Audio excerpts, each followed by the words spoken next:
Good evening. I'd like to bring to order the Town Council meeting of February 26th. Please stand for the Pledge of Allegiance. I pledge allegiance to the flag of the United States of America and to the republic for which it stands, one nation under God, indivisible, with liberty and justice for all. I know. Did you see me giggle? Councilor Paul? Present.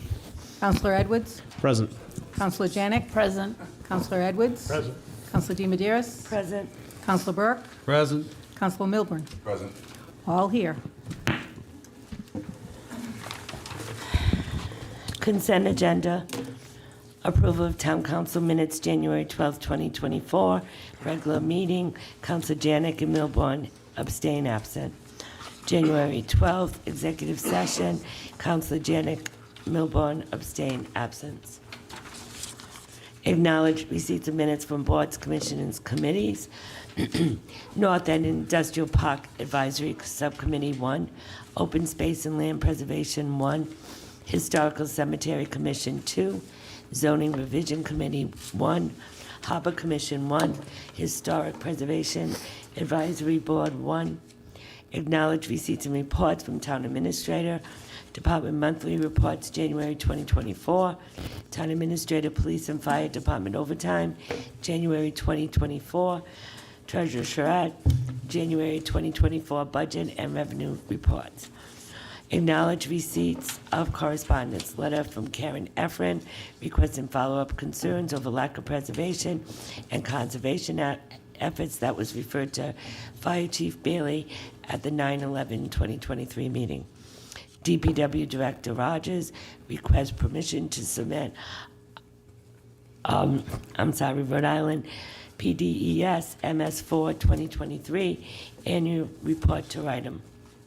Town Clerk requests final approval for Town Council policy, boards, commissions, and committees as amended March 25th, 2019. Would any of the council like to take anything from the consent agenda? Councilor Edwards? 4D1. 4D1. Councilor Janick? A12, 4A12. 4A1. 4A1 and 2. The date's wrong Both. on those meetings. Okay. Anyone else? Councilor Burke? 4B2. I'm going to go in order. Councilor Burke. Oh, no, I'm No, sorry. Councilor Janick. Councilor Janick, 4A1 and 2. So those should be February 12th, You're not right. January 12th. So can we actually even vote on those? Because there is an error in one of the minutes.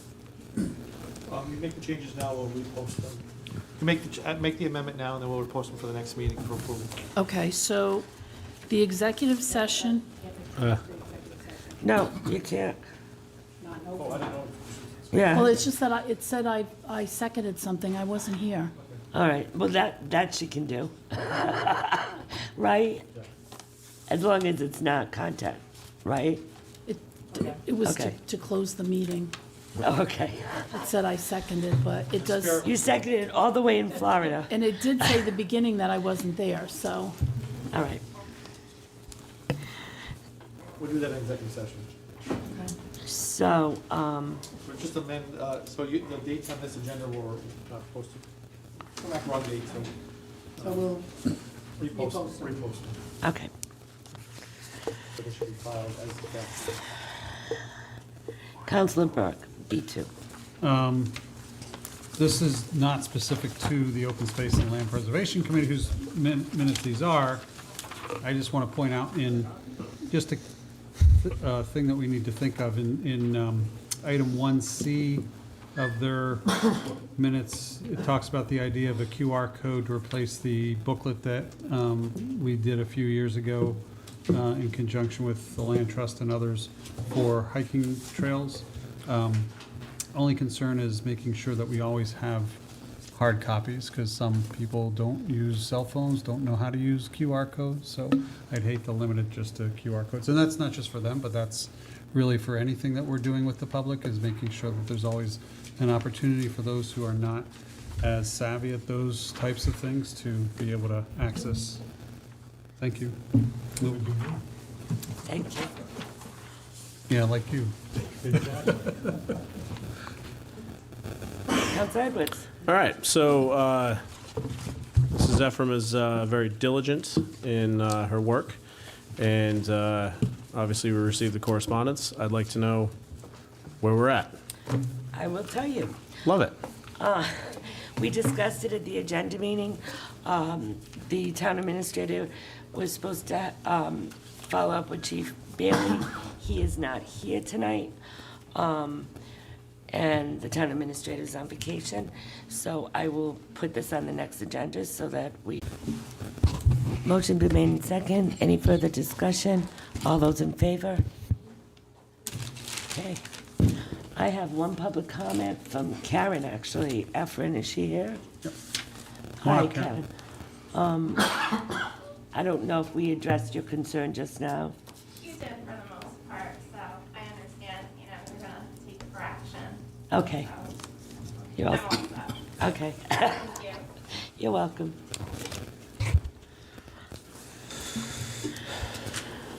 Appointments and resignations, Harbor Commission, 9-member board, 3-year term.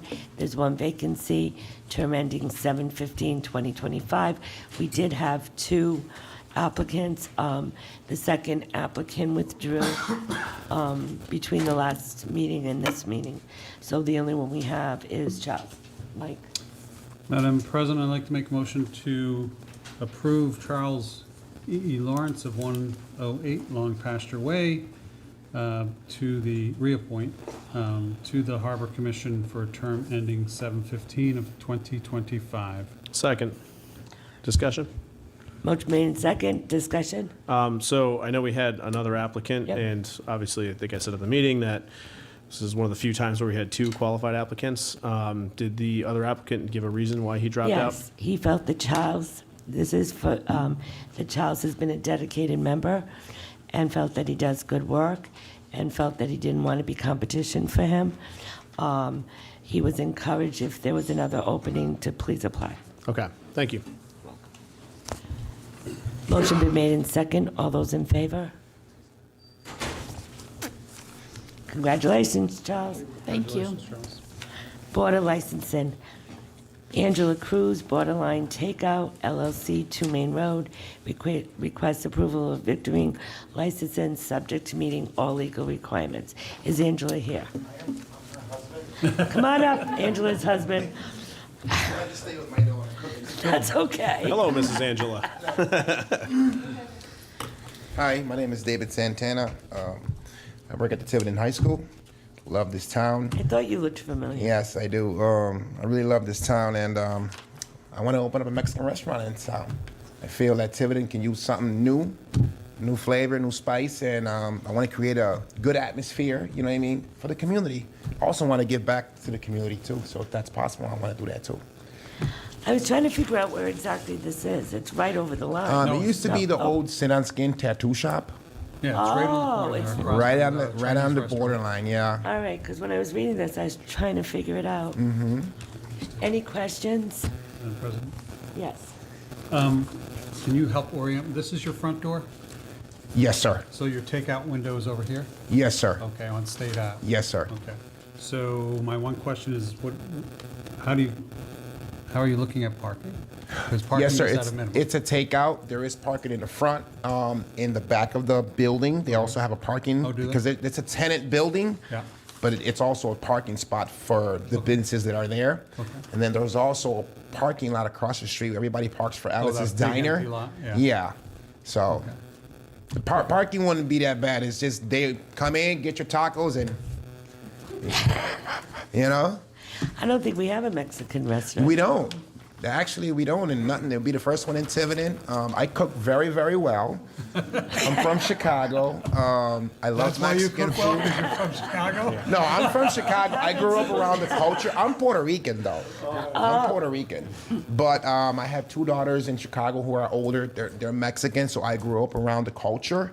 And my food will be different from everybody else's because, as I said, I'm Puerto Rican. I use Puerto Rican spices to cook the Mexican food because it's 2 different spices. So I know it'll be an explosion in everybody's mouth. Will you make mofongo? That's actually Puerto Rican. I know. No, I make it at home. I make it at home. I can do Uber Eats. So you like mofongo, huh? Well, that's the plan that I'm visualizing. Maybe in a couple of years, open up a new spot that sells Mexican food. You know what I mean? Yeah, see? Madam Any President. questions? When are you planning to be open? Oh, we're in the works of it right now. I already have the equipment in there. They have to adjust something with the fan on the roof. They've already came out last Saturday. They already sent me the quote today, so I'm just waiting for the owner of the hood company to contact me so they can get that taken care of. Hopefully, I want to open, honestly, for Cinco de Mayo, because I want to have a mariachi there for the opening day. And I have a friend of mine who I'm going to get a big taco costume with a big sombrero and pass out flyers. Oh, your poor friend. You owe him. Council Burke? I'd like to make a motion to approve the victualling license, subject to meeting all legal requirements for Angela Cruz / Borderline Takeout LLC, 2 Main Road. Second. Motion made and second. Any further discussion or questions? All those in favor? Thank you, guys. Good luck. Come visit me when I open. We will. We will. You guys are going to love my food. Thank you, guys. God bless. Thank you. Thank you.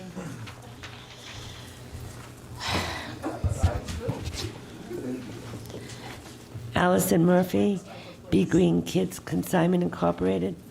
Request approval of special event permit for Big Green Consignment of sale event at Longplex Family and Sports Center on May 1st, 2024 through May 5th from 9 to 7 p.m. 9 a.m. to 7 p.m., meeting all legal requirements. Yes. Hi, Allison. Hi. Did you do this the I do it last twice couple a year, years? yes. Yes, Okay. the last time we did it was in October. Yes. And it runs from it runs 4 days. Wednesday to Saturday, we move in on Tuesday. Any questions for Allison? Yes. Madam Chair, I'd like to make a motion that we approve the special event permit for Alison Murphy, B Green Kids Consignment, Inc., for the event at Longplex, May 1st through May 5th from 9 to 7, subject to meeting all legal requirements. Motion made and second. Could I Any just add something? questions? Yes, please. So, as you know, we have a Yes. pending lawsuit against Longplex regarding not what we believe are non-recreational activities. When we did this last time, we just granted it subject to, we're not waiving any of our rights. This, if the court would rule in our favor, this does not indicate that we're waiving our rights to enforce the zoning at a future date. So I just want to make sure that's clear in the motion. Is that okay, John? Yes. Okay. And who's second? Is that Dennis. all right with you, Dennis? Yeah. Okay. Motion been made and second. All those in favor? Thank you. You're welcome. Candyce Testa, Cultural Survival. Request approval of special event permit for Cultural Survival Arts Bazaar, 3852 Main Road, on July 27th and July 28th, from 10 to 6 p.m., subject to meeting all legal requirements. You've had this. You didn't have it last year, right? No, not during But- COVID. But you did have it. Yeah, for 20 years. The only thing that I remember is that the traffic and parking gets a little bit difficult, and we required you to have a police officer there, and that's okay. Oh, Okay. certainly. And I talked to Chief Jones, and he's aware. Last time they were parking over at Gray's, there was just some Oh, issues. no. Yeah. Any questions for Candace? Do I have a motion? Oh, wait a minute. Do you have a So- question? Yeah. Up to the mic. 1,500 people. That's Right. a lot of cars. So where exactly will we park at? I am so glad you asked. Holland's Field. We've been given permission to use this field for You talking parking. about the field in the back off No. of East Road? No, this No. one is like 0.2 miles Yeah, it's- from, Oh, okay. This is the Further one, down towards Little Compton. yeah, it's further south. It's across the street from all the other little shops there. No worries.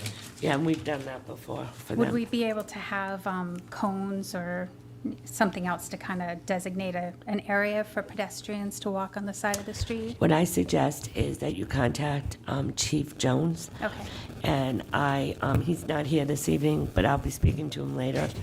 And we do have your contact information, and they can figure out what you need to Perfect. make it safe. Madam Chair, I'd like to make a motion that we approve the special event permit for the Cultural Survival Arts Bazaar for Candyce Testa Cultural Survival on July 27th and 28th from 10 a.m. to 6 p.m., subject to meeting all legal requirements at 3852 Main Road. Second. Motion been made and second. Any further? All those in favor? Oh, this was way easier than I expected. Thank you all so very much. I appreciate You're it. You're welcome. welcome. Good luck. Thanks. All right, so now the Recreation Chairman's going to entertain us for the next 5, 6, 7. I will be submitting a request by interpretive dance. I actually do have. Is John dancing too? I'm here to judge. Just excuse me. You brought a detail with him. Yes, because if it's so bad, I gotta protect them, you know what I mean? It'll be bad. No, you gotta protect us. Just a couple things to circulate. So I have a calendar that kind of shows how this all lays itself together. Wait a minute. Indicated to Joan that actually 8F I had submitted incorrectly, so I just wanted to pass on. the correct one. 8F, the dates are wrong. It's supposed to be August 10th and 11th. So my apologies for that. All right, so what did we pass out? Oh, yes. Oh, there's more stuff? No, I have asked that this, Yearly calendar. the reason why we're doing this is because in the past, we've had people come up to us asking us for special events, and we didn't realize that something was already booked. And we had 3 events in the same area one time, and it became a disaster. So,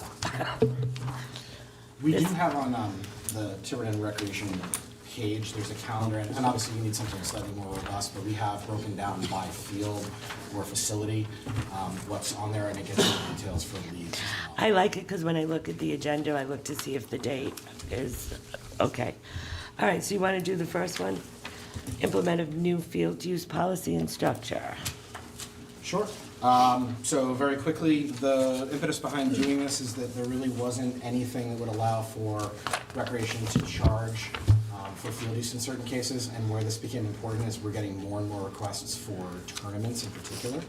I will say that recreation was pretty focused on the idea that we're not trying to make it any more challenging for anybody who's a Tiverton resident to participate. In fact, that was one of the things that we were really focusing on, was how to make it for residents easy to get involved. There were a couple of changes. I don't know if you want me to bring them up. Joan has those, so, sure. So within here, the definitions currently essentially say that, using Tiverton Youth Organization as an example, if you're under 18 and you reside in Tiverton, your organization must have at least 80% that meet that criteria to be considered a Tiverton Youth Organization. The wording in here actually is not the best wording, but it predates us doing this exercise. So Councilor Burke very kindly went through and reviewed that, as well as the adult organizations and senior organizations. So So this is the new language? That's you- proposal, yeah. Proposal for what the new he has language. there. So you've changed, I could read it if you'd like. I can read it, Tiverton Youth Organization, a nonprofit youth recreation organizations where participants are youth aged 18 years or younger, and must be a minimum of 80% of the participants as residents of Tiverton, which play against other Tiverton teams. Tiverton Adult Organization, delete existing language and put Tiverton adult organizations are nonprofit adult recreation organizations where participants are age 19 or older and must have a minimum of 60% of the members as resident of Tiverton. How did that change? It just streamlines the language. It doesn't change It the doesn't change, intent. okay. And the Tiverton Senior Organization, senior, how senior is that? You and I are seeing. Yeah, I know. Delete existing language and put Tiverton Senior Organization are nonprofit adult recreation organization where participants are age 60 years or older and must have a minimum of 20% of the members as resident of Tiverton. Any questions about this? So this just cleaned up the language. Right, if we accept it. Okay. Any questions on this policy? I have questions later on in the policy. Go ahead, Do you Deb. want me to? Yeah. So you're implementing some charges for the fields. Is that just for those non-resident, just for that subpopulation? Yeah, so within here, tier 3, which is for-profit entities, and then special events and tournaments, and I think you're gonna see that as we improve our facilities, specifically around soccer and either softball or baseball, that's where we're starting to see more of the requests come in. So that was where I think you'll see it applied. Okay, And this so- fee helps maintain. No, and I'm fine with that, but I just wanted to make sure it was not for everyone, it was just, these fees are for those for-profits and Yep. those non-Tiverton. So on tier 3, it says $50 per hour per 4 hours. So what happens if it goes more than 4 hours? Some of those tournaments are all day long. Right, so based on the duration of time that the fields can be open, if they get to the end of all of those uses, we've actually reached the window at which the field should be closed. So, for example, if it's from when normally we'll do a tournament from around like 8 o'clock, somewhere in there. So we're not expecting them to go, a lot of them don't have lights is the other issue with it. So I think you'd end up seeing it hit a wall at the end, say 8 o'clock. That's pretty much where it ends. But are you asking what's charged for all Yeah, day? Right. Because it says $50 per 4 hours. Per hour for Per 4 hour. hours. So that's So, like so in that particular $200. case, I got your question. It would essentially just be, if they needed a 4-hour block, it would be $50 Oh, I get it. for that, and then it would just continue over. So they could extend it if they needed to. Okay. So what if I went, but I'm gonna schedule it for that 4 hours? Right? Yeah, okay. Yeah. Because I think sometimes some of those tournaments go like 8 to 4, or, Yes. you know, Right. they're Yeah. longer. Yeah. Sorry, I misunderstood your question. Okay. And then when we get to the next page, it talks about the police details. All costs associated with police and fire, all costs associated with overtime. But later on in the document, it does discuss regular rates. So are we bringing in like police and fire as needed for whatever is needed for that tournament or event? And is that for-profit paying their regular salary in addition to their overtime? Like, we're not bringing in an officer to like direct traffic and We paying might for be. it, paying for it out of town? So the way that, because it's listed under staff fees, is that these are in addition to the fees noted under fee structure. So the intent is that there wouldn't be additional fees borne by the town for a for-profit entity holding an event. Well, they would have to pay for the detail, just They would- like They everyone would else pay for the does. detail, right? And usually there's not overtime with this unless, If it's a for-profit organization, they'd be the ones solely paying for the police detail because they're the ones putting on. and overtime probably wouldn't occur because it would be somebody It would that's be not right. working It'd be a and, separate detail, so that detail pay is Right. completely separate from any, right. Okay. it's not patrol related. Right. It's a special event. Our experience is also with what we've seen in other communities. By and large, they don't usually need a detail. So if you're looking at, it depends on what they're doing, but a lot of them, it hasn't seemed like it's been a requirement. But again, as every event comes in, we're gonna connect with the police department, fire department to see what their thoughts are. There was one this summer I was just gonna say that, yeah. at Town Farm that probably should have used the detail. And we didn't realize how big that was gonna be and how long that was gonna last. And I was there. That probably, because that was done at the same time where they had the market. And I think that was what exacerbated at that point. Yes. And there probably should have been a detail with the traffic that day. So we'll just have to evaluate it as we go Because I along. think that was a softball tournament, but it was over a number of different fields too, plus the farmer's market, so Yeah, there were a lot. And then I think I had, I'll get you in a minute. under special event and tournament, it talks about receiving town approval to sell food. So, There's no page numbers. and I left, there was a meeting on Saturday with the planning board, and they were talking about food in park areas. And they talked about not making food in park areas, The and planning board was saying, they're that's not talking in about, there. they're talking, it's a zoning and stuff like Oh. where, but I first thought of hot dogs and, what soccer and baseball are making, but I think that they designated, I left early, they designated Town Farm as But the open planning board space. can't do that. That's Well, not, it's As it's part if they of- want to as- include it in the proposal for zoning amendments. Right, for their It could be zoning, considered yes. as part of that. At the same time, I think they may not be thinking of recreational facilities, though, other than perhaps the beaches and the like, but I don't know. They were talking about parks. And we, as I was leaving, you were talking about Town Farm being open space versus park, so well, it wouldn't fall under Town that. Farms is a recreational area. So I just want to make It's sure not that open it's space. within our zoning, because there are going to be changes to zoning, so. If we approve it. Right, but I just want to make sure that, Okay. There was a general discussion about special use permits, and the solicitor that was there mentioned about preparation of foods, and Bill had some suggestions, purely. It was just talk. it was, I just, Purely a discussion. right. It was a good discussion. Okay. But I just want to make sure that we're not in violation.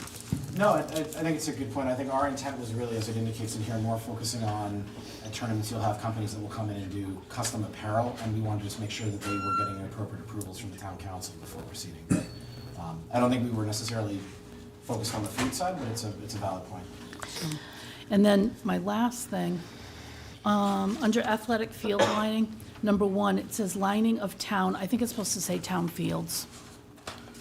Lining of town is prohibited. Yeah, you can't line We the can't town. line the town. Town fields, thank you. You're welcome. But it's a Thanks, great, Deb. great document. John? Yeah, I just said one suggested amendment because of the back and forth here, back to the staff fees. So can you just strike the second line where it says this includes, it starts with the Where are you, DPW, John? what you're looking at. So there's town agent fees, police detail fees, and fire detail fees. Instead of saying all costs associated with the employee's overtime will be borne by the facility user, we just make it say all costs associated with the detail will be borne by the facility user. Because There's no overtime. Police, fire detail. yeah, basically they're paying for whatever. So like if it's police and we send a cruiser, like we charge for the cruiser too. So just whatever the cost of the detail is, the cost of the detail is, and you're paying for it. And that would change under fire detail too? 'cause Yeah. Yeah, Yes. okay. And DPW, if for some reason they need to bring a bulldozer. Rick tries to stay There away. was one other clarification or suggestion that Councilor Burke had raised to me, and I think it made sense, is under the fee payment deposit section. Yes, thank you. The paragraph in here says, failure to submit payment will result in loss of field use, and it should read and/or, rather than just or exclusion from future facility use. So it provides a little bit of flexibility. Cool. Any other comments or suggestions? Yes, go ahead. Make a motion that we approve the field use policy as amended with the changes to the definitions on the first page, the addition of the striking of or, making that and/or under the fee payment deposit paragraph, changing the fees for the detail fees and the town agent to just detail, removing employees in overtime, and I think that was it. Second. Motion been made and second. Any further discussion? All those in favor? All right.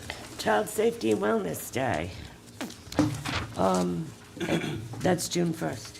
June 1st. I apologize for my overexuberance of posting that on Facebook. It's just I have drill next weekend. And We March is spoke gonna come about quick. this. And I jumped the gun. It's fine, it's no big deal. So this is exactly as it's been every year. Yes, correct. It's at Grinnell's Beach. The Grinnell's again. I already got the permit drafted up. Just need the chief to sign it to Rhode Island Department of Transportation to get the. The rerouting. Yep, correct. Any questions for Facility? John? Yeah, so I gotta check. This is a Saturday. Yeah, so Saturday, almost summertime, and we're gonna shut down Coastal Roasters. No, As one it business? doesn't go up that No. far. Okay. It literally is from. I'm sorry, I read it wrong. My apologies. Up Lawton Ave. We're good. I knew you were gonna ask that question.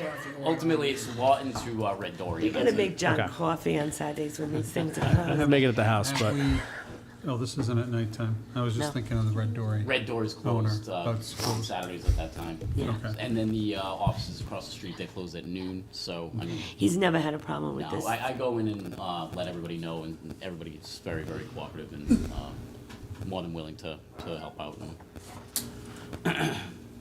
Okay. Any questions, John? I'd like to make a motion that we approve the Child Safety and Wellness Day at Grinnell's Beach and surrounding areas on Saturday, June 1st, from 10 to 5 p.m., with a potential rain date of Saturday, June 8th, 2024. Second. Motion's been made in second. Any further discussion? All those in favor? All right, trunk or treat. So Trunk or Treat, we've been running it for a number of years, seeking to go back to Ranger. We have actually received approval from them to use their parking lot as also the high school. The reason there are two dates in here is that we're trying not to conflict with homecoming, but the dates for homecoming haven't been released yet. Okay. So in speaking with the schools, we'll take whatever date they don't have, and that way we have more parking and less issues with the road. It went all right last year, even though it was homecoming. Yeah, and we just figured it was one more step in the right Yeah. direction, so. Any questions for Stu? John? No, I was just going to make a motion that we approve the Trunk or Treat event at Ranger School on either October 19th or October 26th, 2024, from 4 to 8:30 p.m., with a potential rain date of either Sunday, October 20th or the 27th. Motion been made in second. Any further discussion? All those in favor? Okay. Tiverton Celebrates Parade, May 25th. Yep. All So- right, same as last year, closing the road for a little while. Make sure the businesses know ahead of time. Absolutely. Okay. My phone doesn't stop. Any questions? John? Before I make the motion, one quick question. Have we reached out to state dignitaries like governor and so on and so forth? Not as of yet. I think they're waiting. We for will, the though. We approval, always- But that'll be on the top of the list as soon as it's approved. Wonderful. In that case, I'd like to make a motion that we approve the Tiverton Celebrates Parade Saturday, May 25th, from 10 to 2 p.m. Second. Motion been made in second. Any further discussion? All those in favor?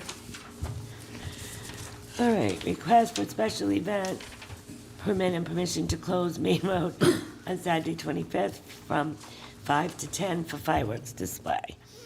Are you gonna have the band there and Yeah, I and think the we're whole gonna thing look to like do what last we year? did, maybe build on it a little bit. It was very successful, and a lot of people are already asking me if we're planning on doing it.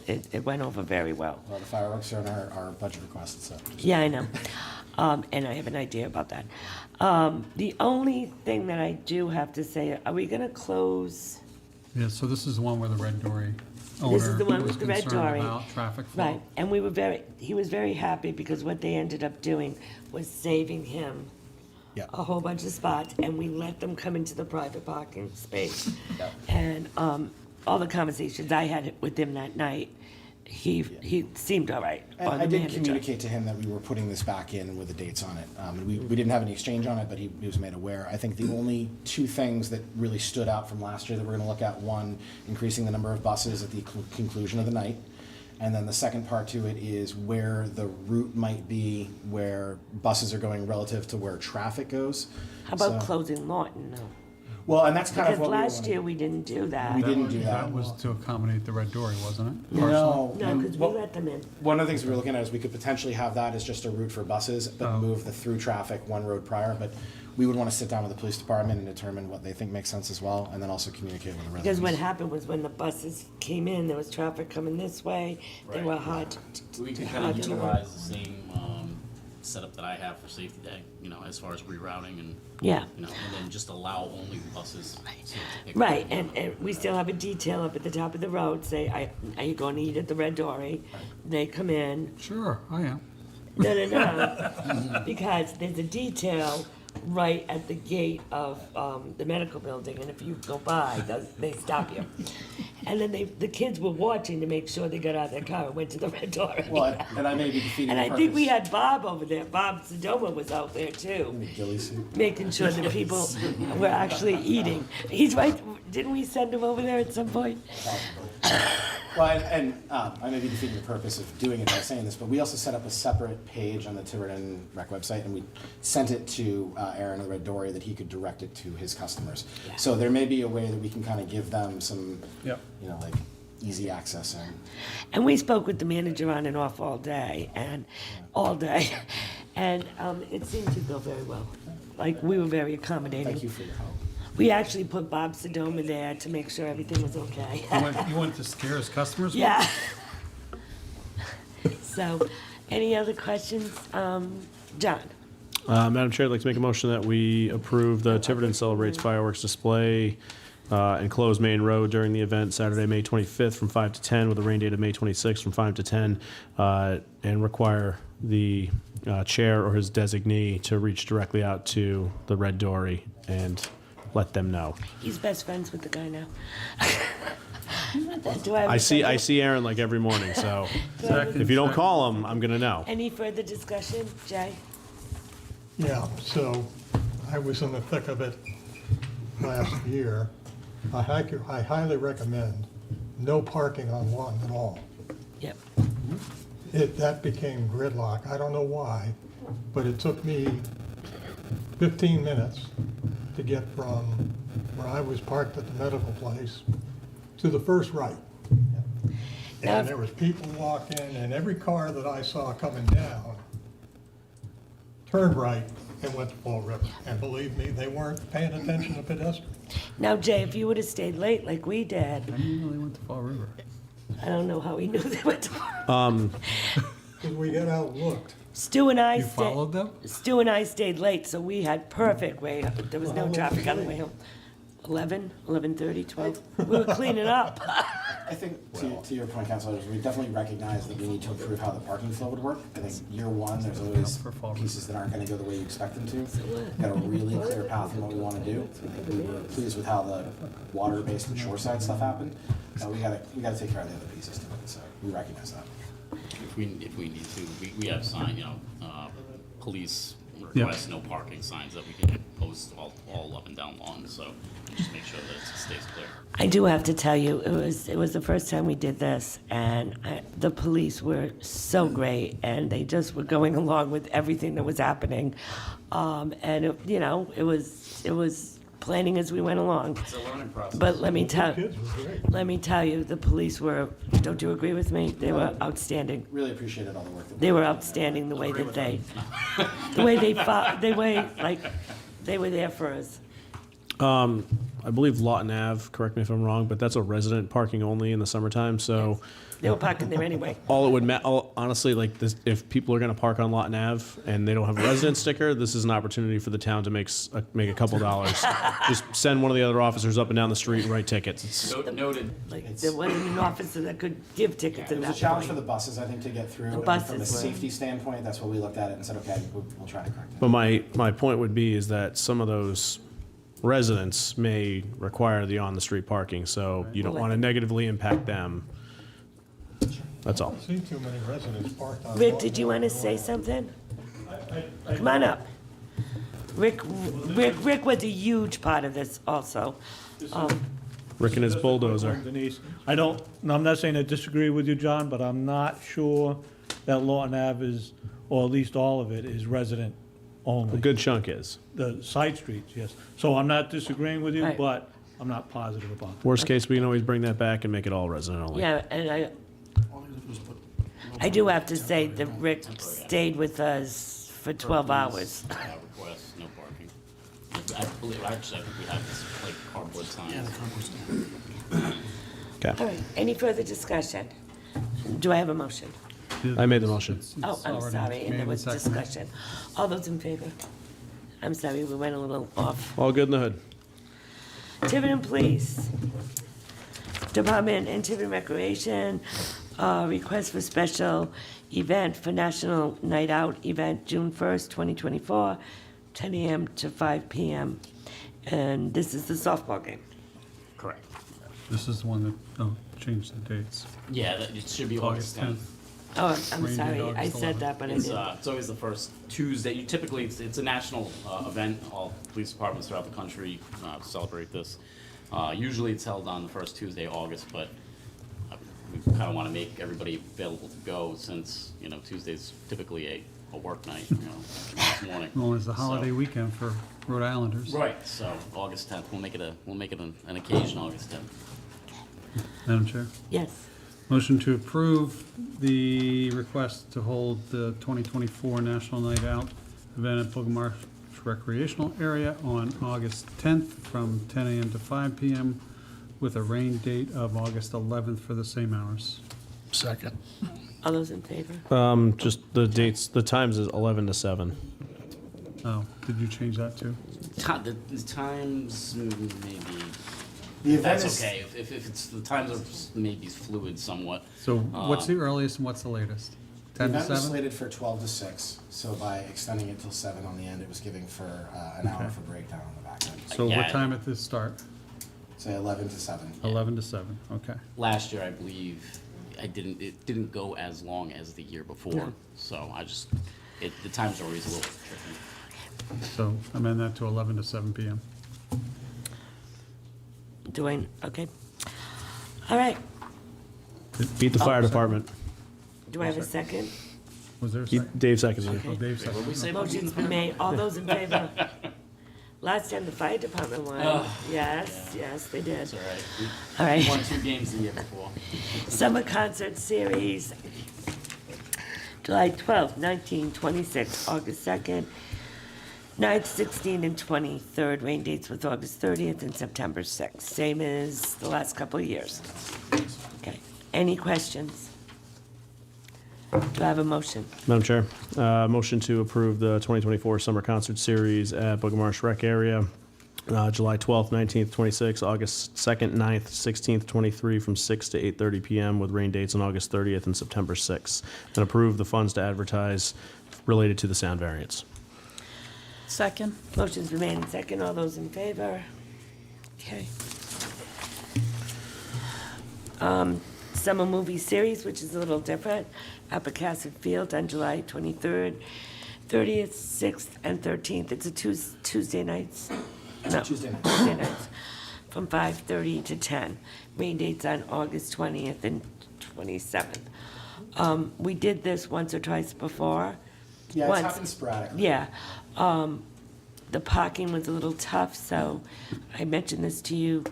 We talked to Dave, and we were able to park there, At Family Ties. yes, with a cop directing people crossing that street because Yeah, it gets people were crazy. zooming. Black over there. Yeah. And I suggest you talk to Dave, Family Ties again. I think they had no problems with it. And also, we'll see what we can do. We'll absolutely have a patrol, but we'll also see what else we can do about lights to maybe have some temporary lighting to make Yeah. it easier to get across. I think the That's police chief suggested that at one point too, last time. Big floodlights. Yeah. Yeah. Any questions, John? Madam Chair, motion that we approve the 2024 Summer Movie Series at Pocasset Field on July 30th, August 6th, 13th, from 5:30 to 10 p.m. with rain dates on August 20th and 27th. Motion remains second. All those in favor? Now, this one cracked me up. Movie night at Town Farm on Saturday, December 21st. You're on your own. You're on your own. I'm not helping at this one. At 6 p.m. Isn't it gonna be a little chilly?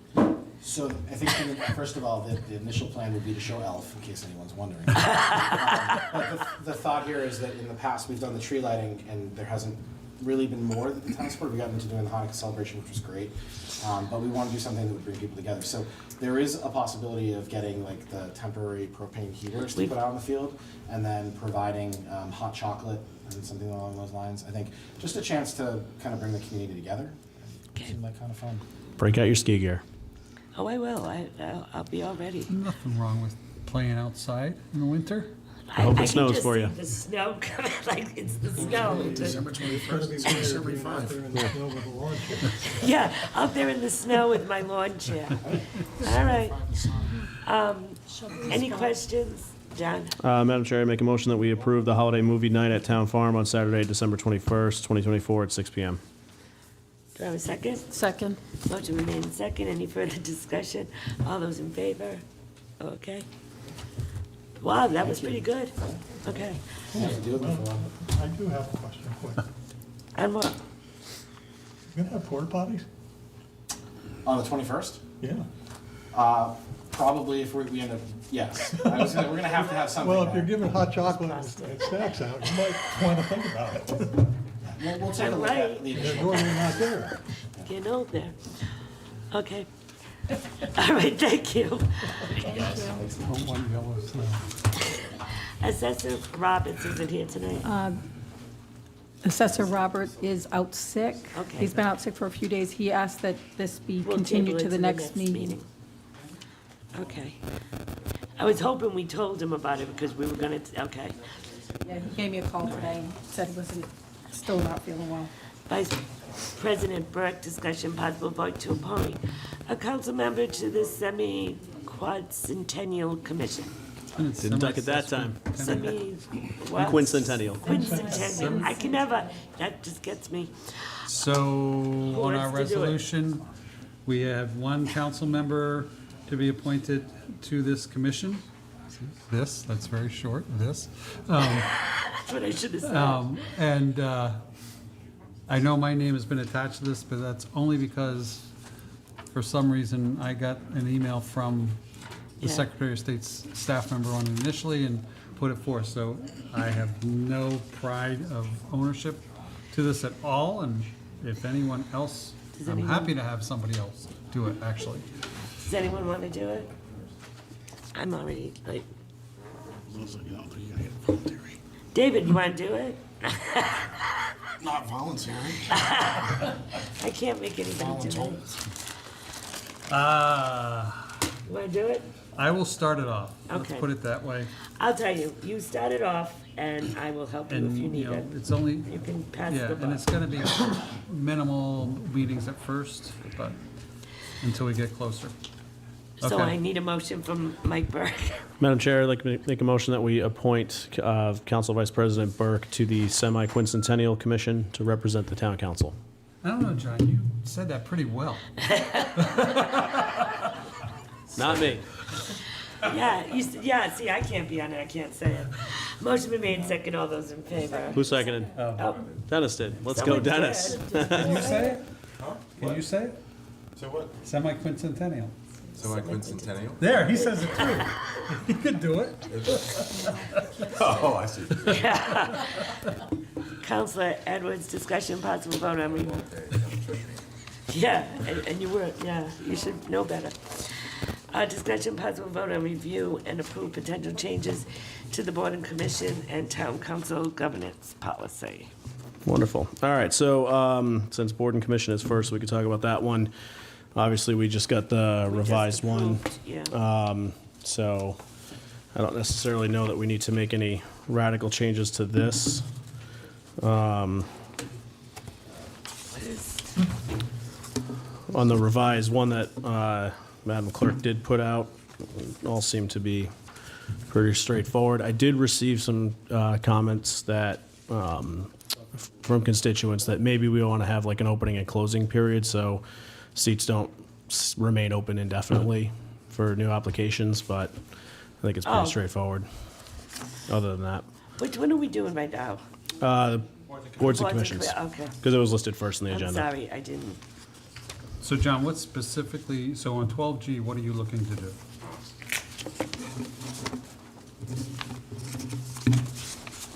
Bear with me one second here. Where are we? I'm trying to find 12B. It's on page 6, I think? 7? 7. Yeah, so interview and selection piece. So one of the things that I thought might be helpful for us is to add something around attendance records for reappointments. So, for instance, I'm going to pick on Charles because he's not here, but he obviously attended pretty much all of the Harbor Commission meetings. But if he's back here applying, to be reappointed, it'd be helpful to know if he just disappeared for the last 2 years since he's been on the commission. So you want to add that in the bullet section? Is that what I you're think saying? so, yeah. So, That'll be part of the, previous attendance. Yeah, attendance record, like as long as they've been greater than 25% of the meetings or something. So if reappointment, if it's a reappointment. Reappointment only, yeah. All right. So do we want to keep it a requirement that reappointments and new appointments be actually interviewed? So that was the second part of that bullet, would be that the chair of said board or commission could send us a letter indicating thumbs up or thumbs down, and we could take that as opposed to if it's a reappointment with no other applicants. Well, so the reason I'm asking is under G, interview and selection, the first sentence says the town council shall review each application and invite candidates. Mm-hmm. Do we want to invite them or do we want to require them? but then read the next line. Yeah, it goes. Oh, interview yeah. in person. Okay.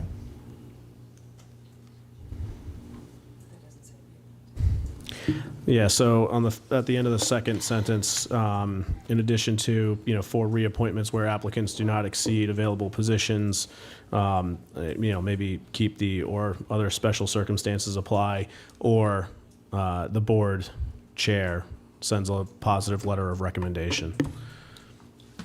I just would like to avoid a scenario like we already had with the personnel board, exactly, where she was unable to attend our meetings, but is a very diligent member, valued member of the personnel board.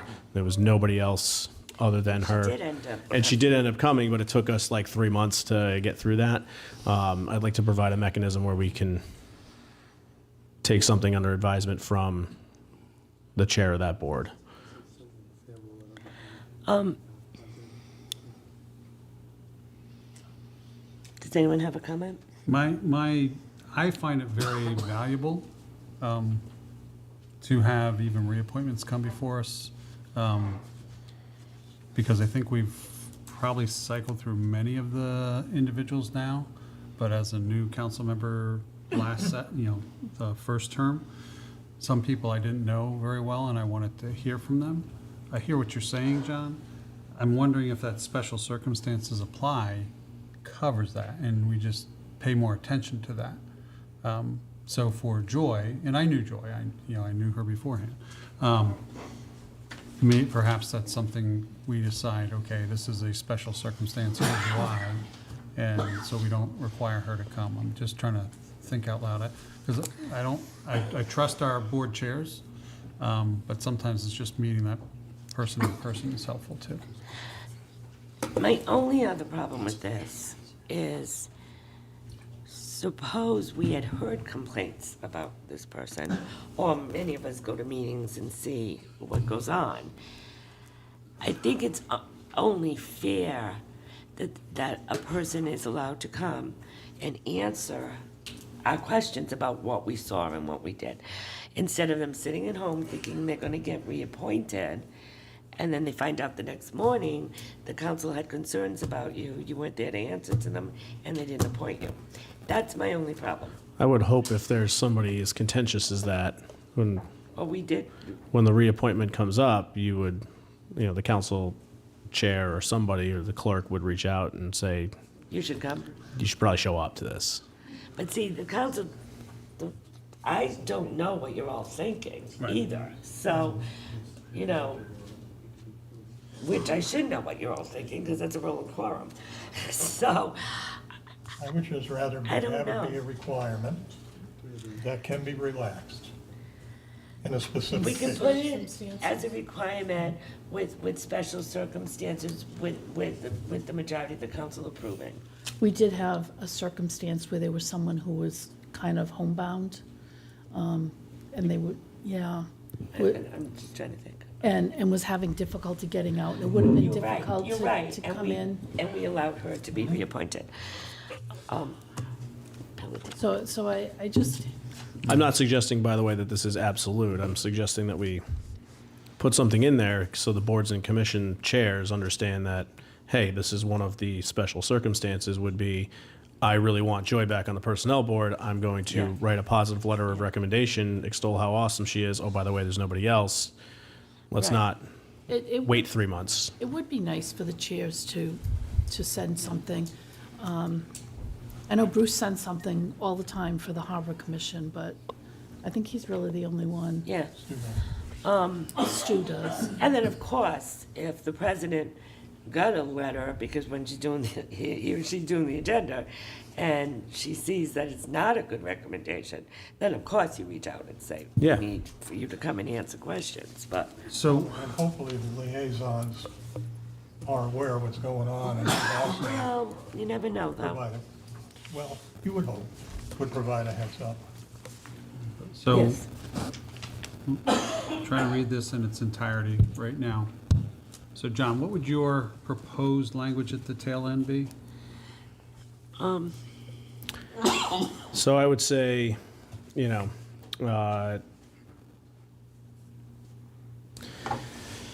so it would read, except that the town council may waive interviews for reappointments where applicants do not exceed available positions, or if other special circumstances apply, and a positive letter of recommendation has been received from said board chair, something to that effect.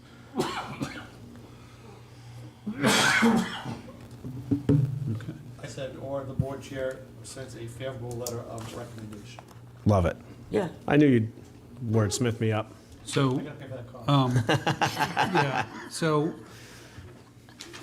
I'm gonna parse this because I shouldn't say actually. I can see what you're saying and would agree, because if you say may waive interviews for reappointments, A, the council has to decide if there's not available positions, we still have to decide, do we want to waive the interview? If special circumstances apply, we have to identify what those are, and we have to decide if we want to waive the interview.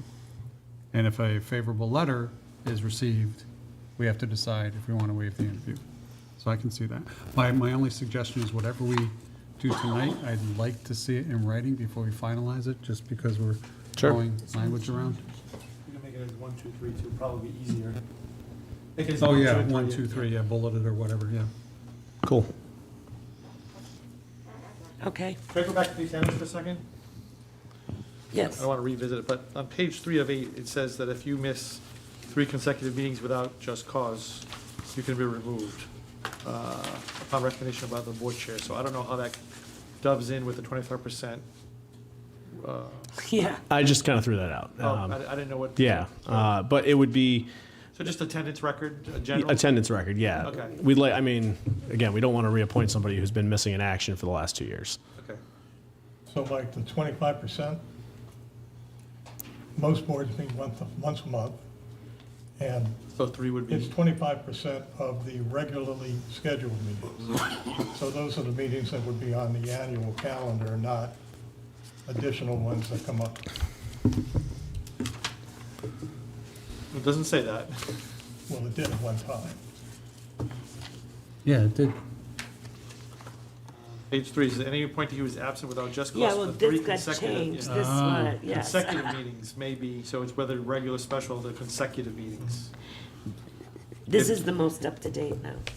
But even the old one before tonight had that language, the last one I had. But, Okay. but those, added meetings, or sometimes, people commit to, every first Tuesday of the month, and then they add those special ones in.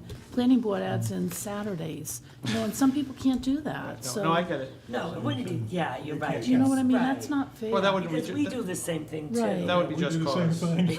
I would just add, just general, I just wanted to make sure it wasn't conflicting, so general attendance general attendance record. I'll Yeah. put a bullet. Or just, compliance with attendance or something, yeah, we'll figure it out. Okay. So, can I ask if we were thinking that meant regular meetings, do we want to change that on page 3 to regular yeah. meetings? I would, to be fair. Yeah, I think that's fair. I think so as well. So 3 consecutive regular meetings. Without cause. Well, if you're in the hospital or you're sick or, Or on vacation, or whatever it is. yeah, well, Yeah, so it's twice that'd in help there. you if you went 3 consecutive meetings, that's a It's in there 3-month twice, vacation.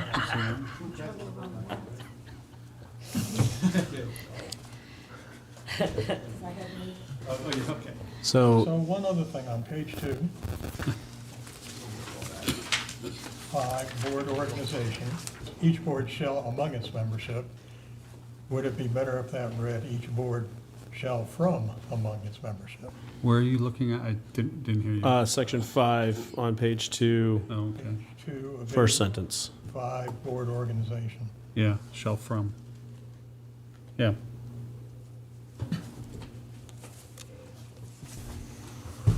Shall from its membership, not among. Minor thing. Yeah, shall from its membership, yeah.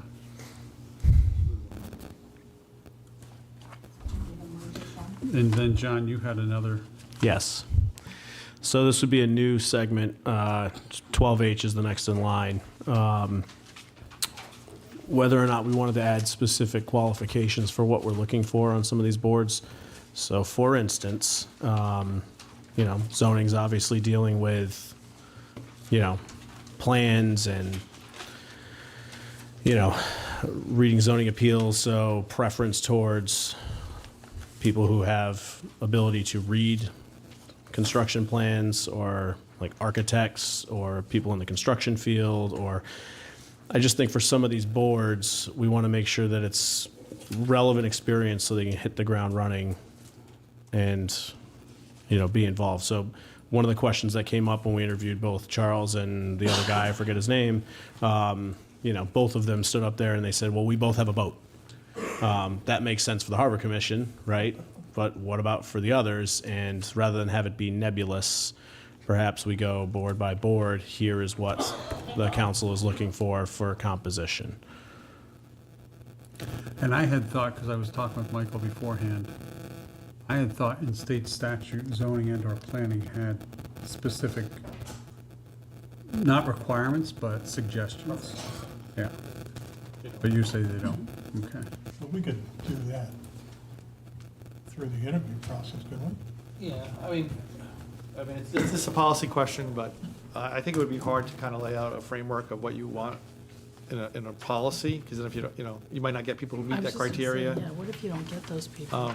I think the check is that you guys get to interview these people when they come up, and you could, if you have someone who's an architect versus someone who, is not an architect, and you might want to choose that because you want the architectural skill at the zoning board, but I think you should leave it as open as possible, because there is a benefit in getting people of a broad breadth of knowledge, whether it be specific to that zoning or planning or any other type of thing. It's, people bring different perspectives from what their occupation is, and I think that's important. So that's just my opinion. I'm not a policymaker. Well, and look at us. I mean, yeah, we're elected, but. Correct, we are elected, grow not into the appointed. role, believe me. So, yes. But there's a difference, because we are elected by the constituency versus we just picking Joe Smith or, Sue Smith to sit on a board. You just don't want to make it too hard, because you want to have anybody in town be able to apply and maybe be appointed to a board that they are interested in. Whether or not they meet the ideal qualities of a candidate that we would expect, who knows what they'll grow into be. I mean, they could be the greatest since sliced bread. And you won't know if you just look at a resume. I mean, I guess I could see putting it, so for example, the Harbor Commission, Well, that does have specific. right, and, you know, yeah, because that is state law. By ordinance Right, as well. by ordinance, yeah. But it says preference shall be given to representation by certain special interest groups, and it names them. So something like that, that we would consider those who might have certain qualifications and identify, but not as a requirement. Yeah, But- my suggestion was as a preference. Yeah, I mean, so I guess I'd like to see what that might look like in writing for each one that you're thinking of. Because it's hard to say nebulously, you know, yes. Yeah, of course. So we'll put it on the next agenda with this. Just give me the list of preferences, the other stuff Okay. changes. Okay. We got to see it all together anyways, so. Yeah. And then the next, John. All right, so council governance policy. I wanted to bring this back up because obviously prior councils put this together. And since then, we had an election and there are now 3 new members who weren't on the council that put said governance policy together. This was put together a while ago. Long time ago, and then revised and voted on. Yes. Yeah. So again, for Dennis, myself, and David's benefit, I think it's good for us to review some of this language. So here's a couple items that I had put together because we ran into this. Councilor Edwards will remember. Within our policy, it does call out in section 3A, if in the absence of the chair and the vice chair, the quote senior member should be the chair, unless somebody else was not appointed, and that should be clarified. The definition of the senior member. Correct. My suggestion would be go in the order of vote total to determine seniority, but I'm open to whatever. I just think it needs to be defined. So I think- I'm sorry, I don't read it as you do. I think the senior member presides until they elect another member. No. That's what it This is says. oh, Yeah, so if, President's not there, the vice president's not there. oh, okay. The senior member then presides, and then they shall elect another member to perform the duties of president during the absence of disability of the so president. it's like when Joan presides at the first council meeting, just to do the there's first no- vote for the president. That's how I read it. What is a senior member? A senior member to me is the longest on the council. That's the way it's always been presented. It's just not clarified here, and we, again, when the question, But if you all have the same voted at the term, same time. yeah, and the question was asked of your counterpart, Todd. that would be Jay. Mike said age. If you want to do 8, it doesn't matter to me, it just needs to be defined. Well, it says senior member and point of serving, right? So I read that to mean By far. the member with the longest Yeah, tenure let's on use council. age. Okay, but suppose It's a tie. there's So, some, You flip a coin. I mean, all you're doing is presiding over a Right. meeting to elect the next person for while the president's not there. well, yeah, it's one meeting Right. too. it's not even a full meeting. Right. Oh, it's a full meeting. It's a full meeting. No. If we started today's meeting and Denise and I aren't here, And then whoever the senior member is presides Yeah. until they select Dennis, let's say, Correct. to run the meeting and serve Till they vote. for that meeting. and then Yeah, they so it's not the senior member for the full Oh, meeting. yeah, no. It's the person It's the selected. person selected by the majority. But again, what's a senior member? Tell me how, it doesn't matter to me. You guys decide, we'll write it up. I would just say senior, yeah, I think it says it, senior member and point of service. So, and that's all service on the council. So if. So if this, Pardon? Would prior term be included? I would say Yes. that, yeah. Cross. The alternates. Yeah, so if I was on 10 years ago, I had 6 years of service before then, and then I got back on, I'd have 7, and maybe somebody else has 5, but. yeah. I mean, I think the council was in a unique position for about a year and a half because we had one member who was very sick, who wasn't here. Correct. And then we had some members because of work commitment who couldn't make it. So, we were down to like 4 members at some point. And I know that the president once in a while took a vacation or at least was not able to come for whatever reason, right? Yeah. So. None of your business. Right. So I'm just saying that it's probably a rare instance, but if It you just give me a. But we had it. Right, I get it. Yeah, it's Because very, it was very it's very unique. rare that me and Mike got here. Correct. But It anyway, just happened. tell me what a senior member means. once. Is it a senior member with the most tenured service on the council? I don't care. Yes. All right, so let's just put it in real Put it in terms. words. If Mike and Denise are not here, Yep. who then, sitting in this room right now, are the two senior people? That'd be me and Deb. How many years in do you have? We're in our 4th year. Deb? Well, but if you're counting all service, that's actually me. I was just gonna say, if Because you you have higher 5? terms. You I don't had- have 5. So we've been here the same amount of time this term, Oh, and then I okay. had a full term, and then It's another way. a half a term. It would be- So you're right, yeah. So the senior member with the most years of service, Yeah. Okay, period. we could do Most that. years of total service. Most years of Total total- council service. And what if John's not here? Then it goes to the next senior member. Then it's, It's- but then Well, then you there's a two have to tie. just be Then you nice flip a and coin. decide. We have to flip. Or just say you do it. I don't want the headache. You got it. I'm the senior member. I'm just saying, I it's, am the senior member with 12 years, but. Yeah, but You don't count. You don't count. But I'm the president, but yeah. Most years of total service, okay. Total council service? Council service. Total council service. If it's a tie, Then they just have to be nice. Three, So that was 3A. 3E1. 3E1. Oh, So this comes out of that ACLU report, and was just looking to either add, I guess to add something here where it specifies in no uncertain terms that we do not restrict public comment during the public comment period. well, it doesn't say we do. I think. what- Doesn't say we what don't. That report speaks to is if I wanted to, no, it's more of, if I wanted to speak to parking at Town Farm tonight, it's not on the agenda.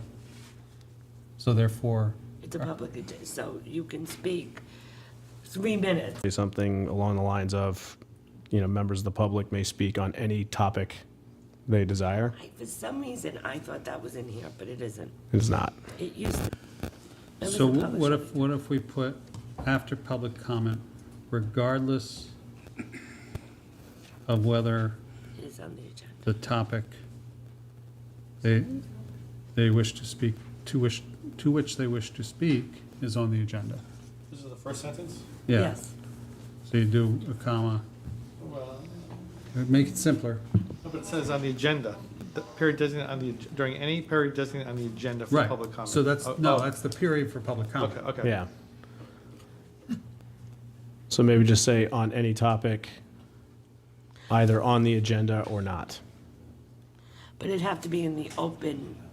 It's still on the Yeah, public comment. in the public comment period that we Right. have at the beginning when they sign up or whatever. Yeah. Right. So if I was a regular person, I could get up here and complain about, the number of mosquitoes we have in the summertime. So on any topic, it really doesn't On any say, topic. on any topic for a total of what? 3 minutes. 3 minutes. 3 minutes? Yeah, I wouldn't change the 3 minutes. Yeah, so you just say on any topic, period, Yeah. and then the rest For continues. 3 minutes. Because And the ACLU's interpretation of this segment was that we restrict public comment to anything on our agenda. Did the ACLU look at this policy? I mean, I read it, it doesn't say we don't, Okay. but it also doesn't say we do. Right. So They reviewed it though, right? They reviewed it. supposedly, I don't know, I tried to get to the guy who wrote it. We have a former council member who said you wouldn't let her. Yeah, I know, whatever. Did she sign it? No. Okay. And 3E3.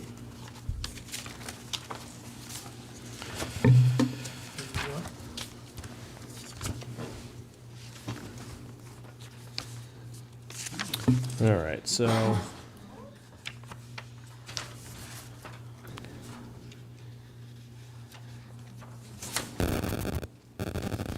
What was I trying to say here? Sorry, it's been like 3 No, weeks since I sent these I think I in. know, so, if a member of the public, if the council president, or if the council permits a member of the public to speak to a specific, at the time of a specific agenda item. That's what you're trying to say. Then Yeah. their comments are limited to that. So I can't, if I'm talking about, if I was in the audience and I wanted to speak about this, That's exactly. I'd have to come up and speak about this policy right now. I can't talk about Yes. parking at Town Farm. Yes. Yeah, But that's always been, right, but it's just, can you get that? To Can do you it work? any way by Yeah, Saturday. I'm wondering if Mike can just work up some language for us to look at later. So you just want to, if it's allowed, if the council president allows, she doesn't have to. Right. She doesn't have to, we have a she right now, so she doesn't have to. If she does allow it, then it's limited to 3 minutes? yes. Is that your goal? No. So No. 3, if you look at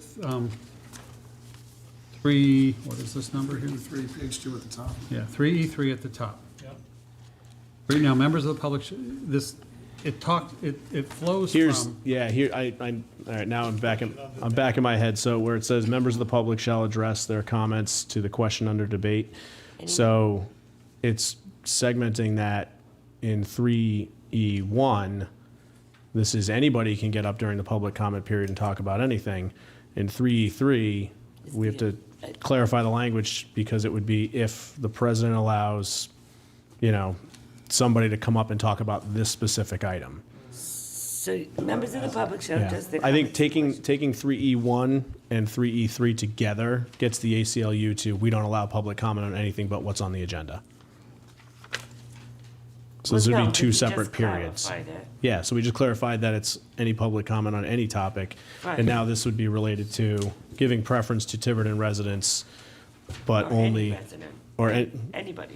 yeah, anybody, Tiverton residents with priority in order of speaking on specific topics on the agenda. I think if you look at 3E1, it says if the president allows participation by the public on an item where the public is not otherwise entitled to speak, which is an agenda item that's on there that we've already passed the public comment period, right?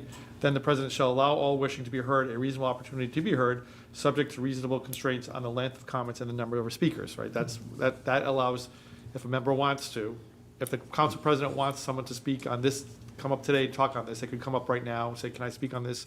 She says yes. Then we go to this 3. The 3, is that what you're saying? 'Cause it Yeah. already- So, At least that's the way that I read it. all right, so we can merge those two together, I guess. Quite frankly, we yeah, probably strike maybe 3. that piece comes out, Yeah. it goes over to the other one. over. Just goes over to the other side. Yeah. Move to 1. Or move that section to The whole 3. section, yeah, I got it. That section to 3, to separate them. And 7A. All right, so 7A, the language that concerned me is specifically where it says in the first sentence, town council president's the highest elected official in the town, and in that capacity is the chief executive officer for the town. That is inconsistent with our form of government. We are a council administrator form of government. The CEO of our organization, the town of Tiverton, is the town administrator. No. It's essentially creating a reporting structure that is inconsistent with the charter, because the charter does stipulate that the president of the town council is merely the presiding officer and holds no other special powers beyond being in an emergency declaration. There's a memo on this that we did before COVID that designates the chief, emergency power is the chief executive officer, is the council It's also president. in our president. emergency operations plan. Yeah. Yeah. Which again is consistent with the charter in an emergency operations. But this, if you read this policy, this essentially has us on emergency footing 100% of the time. I don't see it that way. I think the town administrator is the chief administrative officer of the town. Right. It's not the chief executive of the town. Right, because the town administrator It's can't just the sign council. off on grant applications without the town council Also approving bonds. and the president Like I have signing. to sign the bonds, I have to sign all of Declares that. a state of emergency in the town. Yeah, but take the emergency out. Take that out, Take that out, that's a different subset. Does this go against what the charter says? I don't, think it does. We've had this discussion before. yeah, we have. I'm going to keep bringing it up until the end of I know. time, because I completely disagree with you. Yeah, I know, but, And again, it's not, this is, just to be clear, this is not a shot at any one individual.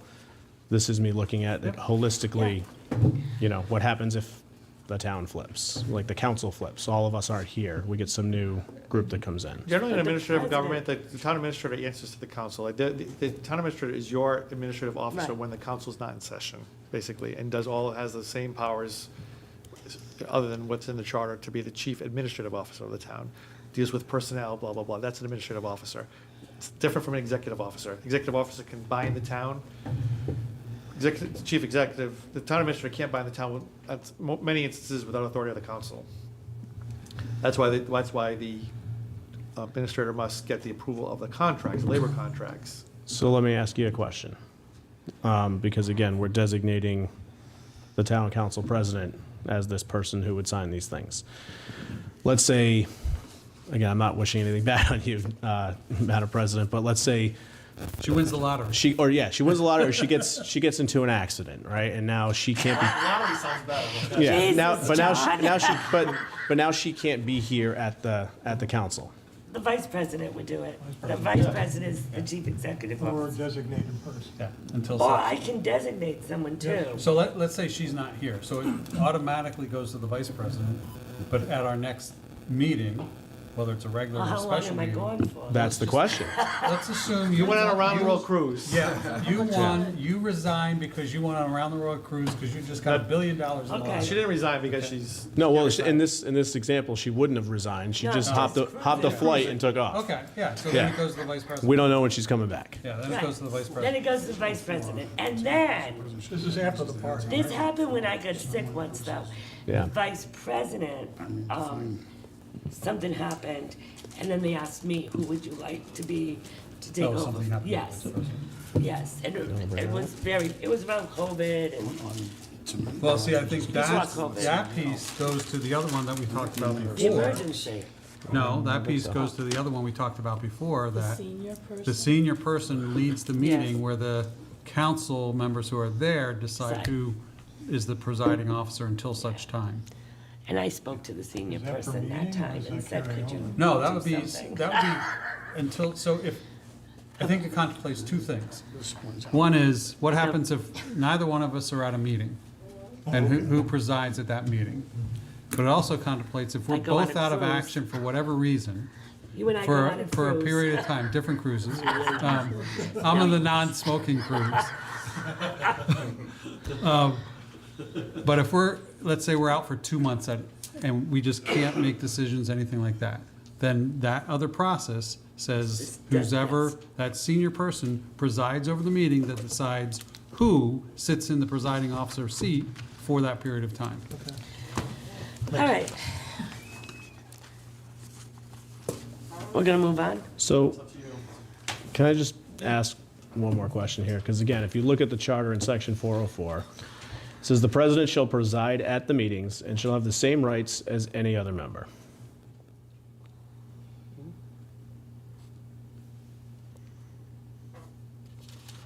But then it goes on to, Have you ever heard of the concept of positional authority?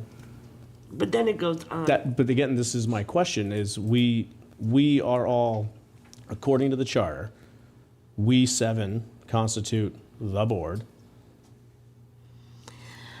Do we all We've sign had contracts? this discussion before. It's, Someone's gotta be Frank Sinatra.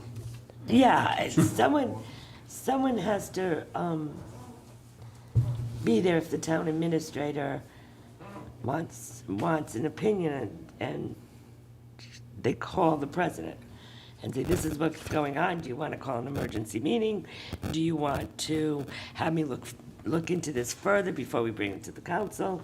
Somebody's got to be there for him. 503 says, excuse me, 503 says the town administrator shall be responsible to the town council for the administration and management of the town government. It doesn't say that he's the chief executive officer of the town Right. government.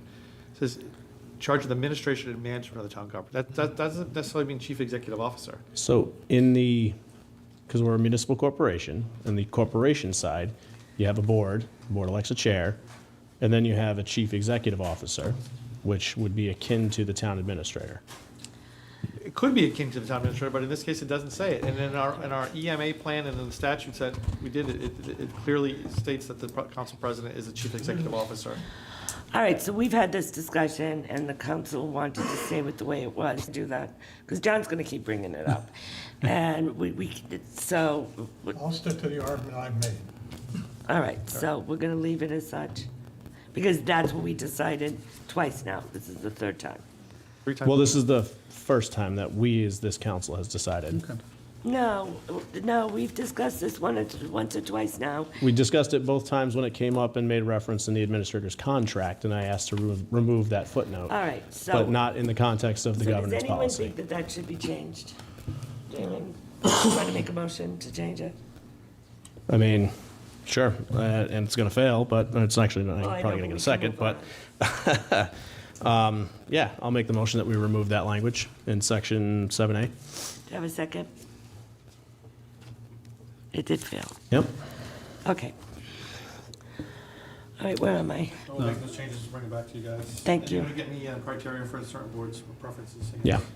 Audit. Administrator Carter, update on annual audit. Denise is here in case there's questions. She has somewhat of an update about whether the school committee submitted their, because the last time they had it. Good evening. Hello. How are you? So I actually heard from the auditors today, and I've been checking my email. She said I might have it tonight, but I don't have it Oh, tonight. good. So I'm expecting it tomorrow, a draft. So all the And then- numbers went in there as they should? Yes. Okay.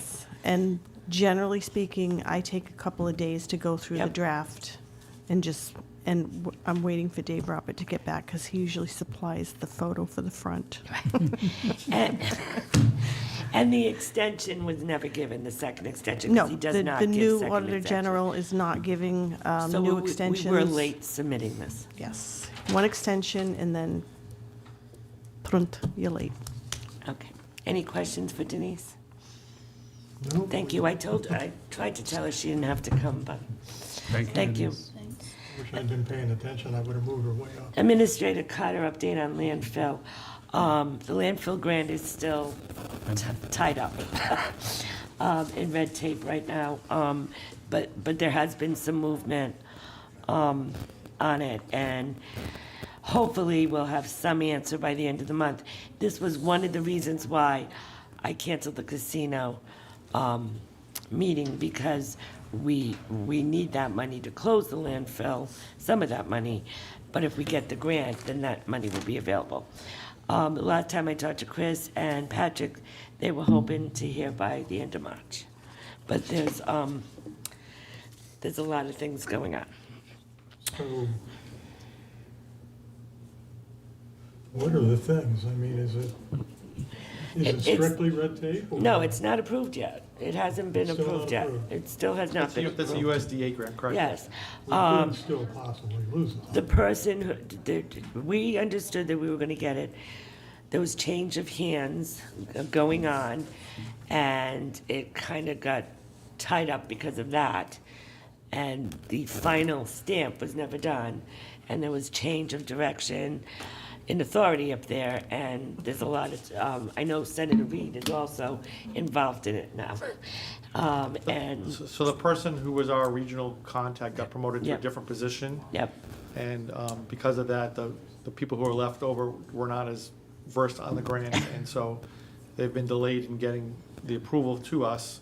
My understanding is, talking with the town administrator, that he had a meeting or was reaching out to Senator Reid's office to try to get expedite the now leftover regional people to approve it. well, and as of real recent, he's in contact with someone, Senator Reid got him in contact with someone up in Washington. Yeah, it wasn't like that. Yeah, and there's some progress going on, but we're still waiting.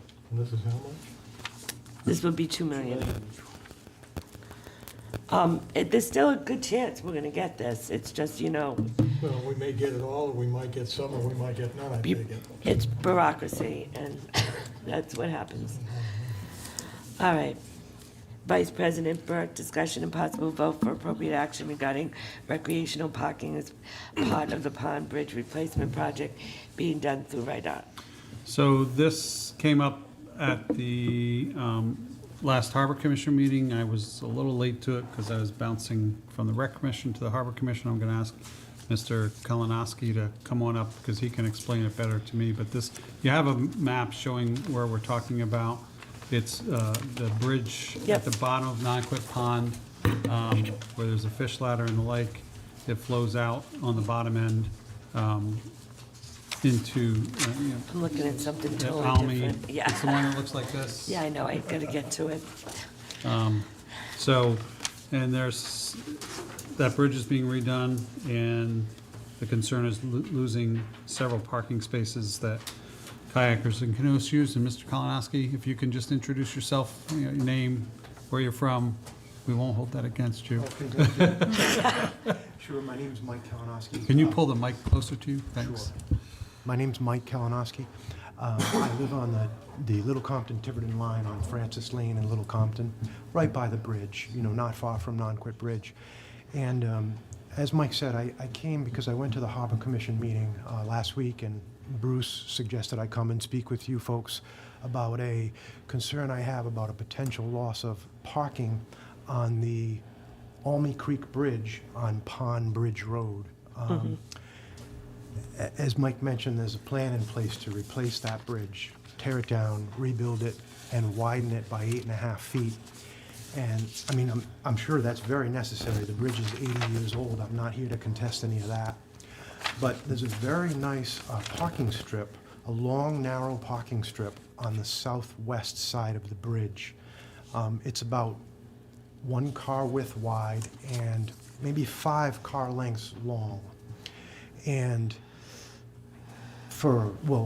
at present and for decades, many folks from Tiverton, Little Compton, Westport, Fall River, etc., use that parking strip to park and drop kayaks and canoes into the saltwater side of Almy Creek. It's very, very convenient because you pull up and there's maybe only, 15 or 20 feet to carry your canoe to put it into the water. So, I don't know. I mean, I'm just a guy from up the road. It's not like I'm an engineer or an architect. I don't know what the end result of this construction project is going to be. But it seems reasonable to have a concern that some of that parking might be lost. And it's the only parking on the entire marsh system that's so convenient, where you can just, pull up and park and drop in a boat. So I'd hate to see any loss of parking there, and that's what I came in to talk about. I think the DPW director can address this a little bit. And he knew I was going to call on him. I didn't kind of. Hello, everybody, and I am not disagreeing with anything that Mike said, but I'm not sure it's being widened 8.5 feet. That's not my understanding at all. Will it lose some parking? It's possible. We did discuss that with DOT, more particularly on the northern side, not the southern side, but nonetheless, we did discuss that with DOT, and basically the answers are it's between DOT, CRMC, and DEM. They have to fulfill their requirements. So we did talk to them about parking because we wanted more access, in particular for the fire department, for the hydrant. So that issue was raised, but basically it is not up to DPW. Right. It's up to the regulations put forth by DOT, CRMC, and RIDEM. But they do know about our concerns. Well, I know people park on the southern side, but I'm not aware of it being definitively changed. Okay. So does it make sense for us to have the town administrator on our behalf send a letter to those 3 entities just expressing our desire that they do everything possible to retain those parking areas on the southwest side? Yes, and what I can do, Mike, is I can refresh this plan has been going on for years now. and I can refresh my memory, talk to Chris and see if they have delineated any kind of parking removal. And then, if that is the case, then Come reach. back to us. Yes, or reach forward from Chris to them, saying, we'd like to do what we can to keep some access, and that requires parking. Okay. So if you want, step one is I look at the plans. Yes. Update Chris, Yes. and then say, Chris, the town council would like you to reach out to the governing bodies, DOT, CMC, and DEM, to make sure that we can keep some parking. Assuming we're all in agreement. John? Yeah, not to rain on anybody's parade, but I don't believe on the south side of that road there is any public right-of-way to the water. Parcel 151, which runs up to about the middle of the bridge, is Farrell Bink Farms, which our counterparts in Little Compton have been waging war against in their leased area. And then to the north, or to the west side of that, it's Richard David Hart who owns that land. So never miss an opportunity to take a swing at Little Compton after they swung at me in the papers. So again, I don't know to what extent, because again, I don't know where it's delineated, but there may be a broader issue if people are walking across somebody else's property. There might be some trespassing issues there. So it would be good for us to get clarification as to where the lines are actually drawn and who owns what, because as far as I can tell, the only thing the state owns is to the north side of the bridge. Rosemary's agreeing with, that Rosemary has a lot of history. Mr. Edwards, because it's just been, living down there all my life, it just becomes part of it. People start parking over there to the south and to the north, because I used to go for herring down there on it, and there were just a couple spots there, but as times go by. So, Eminent domain. So what if we have the state? Yeah, state owns so I think this that area. Rick should look into it. Right, This is so all Farrell have Bink. Rick look into what you said about what's the plans. Right. But also look into the property aspects. Yes, thank you. I was just, And now then- that that Then come information. back to us, because then we'd have to. Because I don't think there's like a launch area to the north side of the bridge. I mean, I know you can walk over There's a there. fire pipe there. Yeah. So there's signage saying to keep that fire pipe clear for a service vehicle. So that's, there's clearly signage on the north Yeah. side of the bridge. Southwest side, no. There's no signage, no, there's not any, no parking, there's not any, no trespassing. Yeah, I'm just, like I said, I'm looking at the GIS and, That was the school budget. yeah, according to our GIS, it looks like the state and DPW own the property, and Newport Water is just, I don't know, leasing it. I know that those property lines markers are delineated correctly, because they spent like an entire summer with a crew out there marking them off. Yeah. So if I understand everybody correctly, I am going to look into the property lines. I'm going to look into what kind of parking delineation is on the plans from RIDEM, and then Have talk to Chris Chris, review. and whether or not this gets continued or just put back on the agenda. Yeah, and I'll Co- talk to Chris and ask him when he'd be ready for And- the agenda. And for Okay. what it's worth, Rick, too, again, this is part of my run route, so I'm up and down there all the time. I know that on the south side, I've seen, they're the old school state stone markers in various places, so again, there may be a public right-of-way there that I don't know about, but I don't think there's anything specifically called out. Okay, I thank you, John, for the information, and we'll check on that. Madam Chair? Yes. Do you have a timeline as to when they're going to replace the bridge? That was my No. question. Yep. Any It's a idea very on good question. timeline for replacement? They're talking about putting it out to bid this Oh. calendar year. So There's your timeline. 2032, after the Washington Street Bridge is Right, squared so away. sometime in 2024, maybe, they're gonna put the bid up. They put the signs up at the four corners for Fogland Beach, go down. Ah, okay. So I didn't know. It could, they are gonna reroute traffic, that is something that was decided a couple of years ago, but it could happen this calendar year, they put it out to bid, they award it, and they actually do work. Right. Okay. So I don't think the state's got get any these money answers for anything other than the highway. But we do, Yeah, it's not. No, they don't. All right. And I think it's along the lines of this agenda item, that theoretically, they're gonna be doing this in one construction season. So the detours and the inconvenience will be one season. Good. Hopefully. Yes. Thank you, Michael. Thanks for listening. Thank Thanks. you. Sure. Thank you. Thank you. How long does it take them to do the bridge on Fish Road? I don't know. Rick, you may as well stay up there. So discussion regarding storm debris removal along Nanaquaket Pond shoreline. I'm going to ask Dave Stewart to join us. Dave brought this to my attention when I ran into him, not literally with my car. He was walking his dog. And he had mentioned, this was the storm back in January, the really big storm that we had that caused a lot of destruction. And we know we've talked, I don't know if we've talked to the council, but I know I've had conversations with people about what happened down at Fogland, but there's other areas that have been, that were affected as well. So Dave provided some photos. You can see those photos. And the question is there anything we can do even to push the state to help us with some of the areas that are in Nanaquaket Pond and along the shoreline? So Dave, do you want to? Yeah, I know it's basically it's from Nanaquaket Bridge to Evelyn's, and that's a state road, correct? Yes, it is. So, I imagine it's a state's responsibility, but there's two large sections of dock, probably at least 20 feet long. There's a bunch of trees. There's a boat, probably about a 10 to 12 foot boat. The bottom, fiberglass boat, the bottom's pretty much knocked out. Those are the big pieces.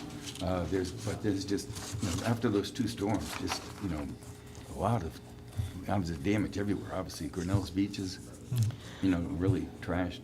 I know Fogland is, but being town properties, hopefully we can look into that. But I know that area there is state property, and I don't know how we can get the state excited or moved to clean it up, because it's large. They're very large. Rick. It needs some equipment to pick them up or break them down or something. Yeah, yes, thank you, David. And RIDEM was contacted by DPW back in December, I think it was, when this was brought to our attention, and we told them that we're not critiquing their tree trimming or brush cutting, but we did want them to look into any floating debris in what I would call the gut, or that. That include the docks that have washed up?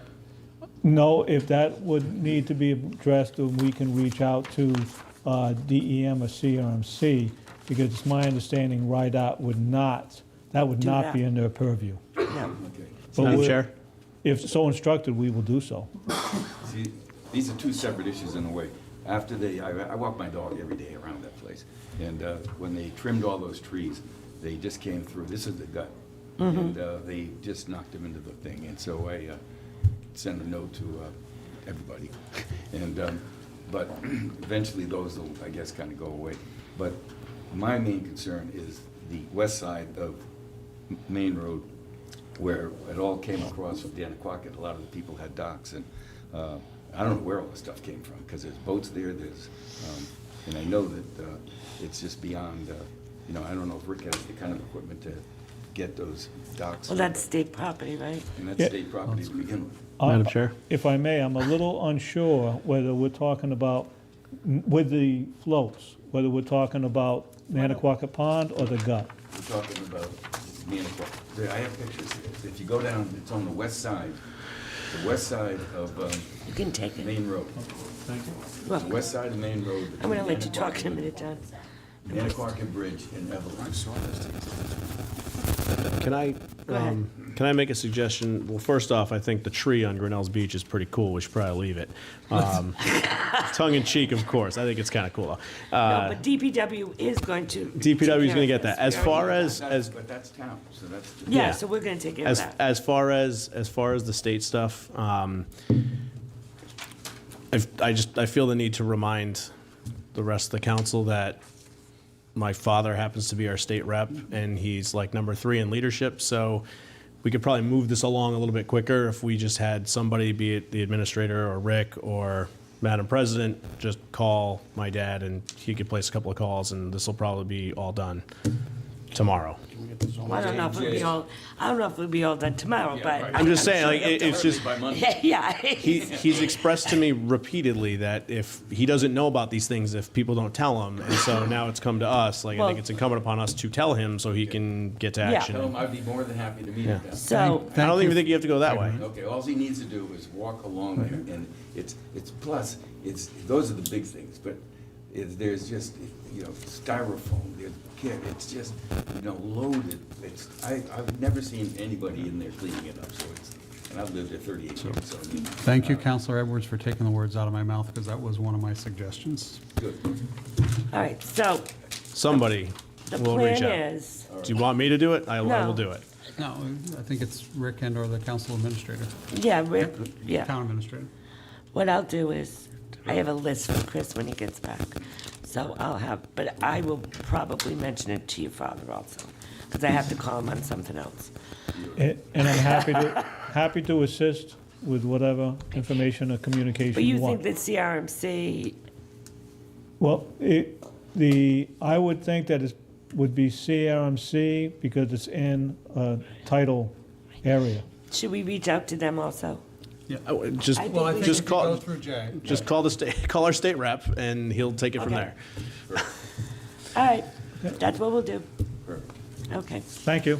Okay, then one other thing is, looking at that, the state, Save the Bay has a cleanup day. Oh, that's right, this May thing. That's 4th. not on the agenda now. Okay. We can talk about it.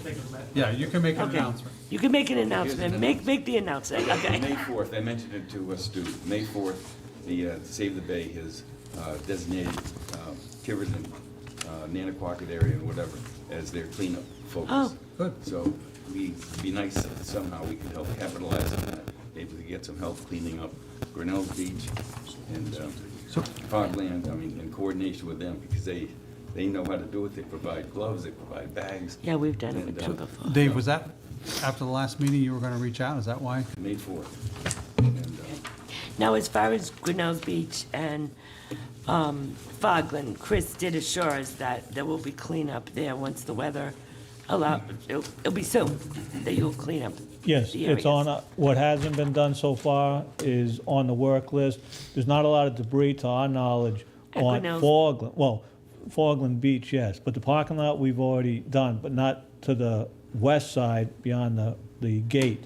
But that's on our list. Fogland Beach, we've already cleared the sand last week again, and we're gonna be working on the beach road edge, the dunes, the parking lot, et cetera. Missing dunes. And yes, and that's on before recreation season starts, when the weather breaks. Thank you. Thank you. Thanks, Thank you. Dave. Thanks very much. All right, so Q, R, and S is mine. A committee got together, last summer, at the end of summer, I told you about what was going on at Grinnell's. The fishermen and David was not on the council, but he was with me at the time. And a little girl almost fell off the pier, and they were fishing on the pier. And I told you that we were gonna work on some new ordinances. The police chief also had some concerns, because you can put anything in effect, but if you don't have fees and fines, it's very hard to make people stop. So it was Mike Marcello, Chris, me, the police chief, and Stu was involved on looking at all of this. These are just preliminary, of course. I'm just asking that we go out for a public hearing. Madam President? Yes, yes, I'll go with my list. Just a couple typos. Yes, you tell me that. On 8Q, section D, subsection D, second line, period and time. Not a forked tine, a time. What? See that, Michael? And then Oh, okay. also at the very end, subsection as opposed to subjection. Subjection. And then on 8R, under B1, I think in the second line of that, we mean fishing, not Golfing. fighting. Fighting, it says fighting. Oh, which one? Oh, I didn't see the golfing. Look at the golfing. Well, no No, golfing. that's all right, yes, that's accurate. accurate. It's the fishing. It's the fighting. It's the Yeah, that fighting, should be okay. fishing. Yeah. No event shall fighting be permitted. B1, B1, look at B1. Fishing shall be, yeah, I see the fighting. yeah. Okay, that's it, the only it, one. Yeah, I that's was it. just, Where's the golfing? no, It's right- it it's was all above right, it you on were the table. right. It's supposed to be there. Yeah. You're not supposed to golf on the beach. So, I better get- basically what this does, just for the public, basically what this does is it's designating a specific fishing area and not allowing fishing on the dock, on the beach. So we That's what it basically is. So we clearly already, I'm sorry. We have an ordinance that allows us to designate fishing areas Yes. by sign. The signs are not up. Right. So that's, we're not changing anything there, but what we're doing is having an enforcement mechanism to have fines if you're fishing outside of those areas. But, Yeah. but we are also putting no fishing on the walkway, That's clarification. But which there's- isn't there right now. And if you're caught fishing on the walkway, there'll be fines and fees. David was also present at this meeting also. John? All right, Madam Chair, I'd like to make a motion that we approve the advertising of the amendments to Tiverton Code of Ordinances, Chapter 78, Traffic and Vehicles, adding Sections 78-86 and 78-87 regarding beach parking and applicable fines. Second. Motion been made second, all those in favor? Go ahead. Madam Chair, I'd like to make a motion that we vote to advertise the proposed amendments to the Code of Ordinances, Chapter 54, Parks and Rec, Section 54-32, regarding fishing areas and applicable fines. Second. By the way, Mike, all these are subject to grammatical revisions. Motion's been, Public hearing. motion's been made and second, all those in favor? And Madam Chair, if it please you, I'd like to make a motion that we vote to advertise proposed amendments to the Code of Ordinances, Chapter 78, Traffic and Vehicles, Section 78-72, regarding parking on certain streets. Second. All those in favor? All right, and announcements. I've been Administrator Carter tonight for everything here. The Tiverton Lions Club will be holding their 11th annual recognition night for Tiverton and Little Compton on Saturday, March 2nd, 2024, at 7 p.m. at White's of Westport.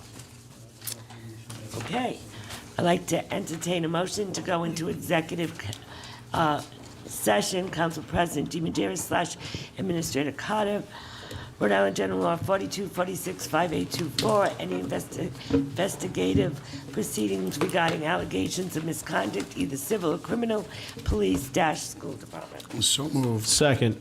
Yes. Yes.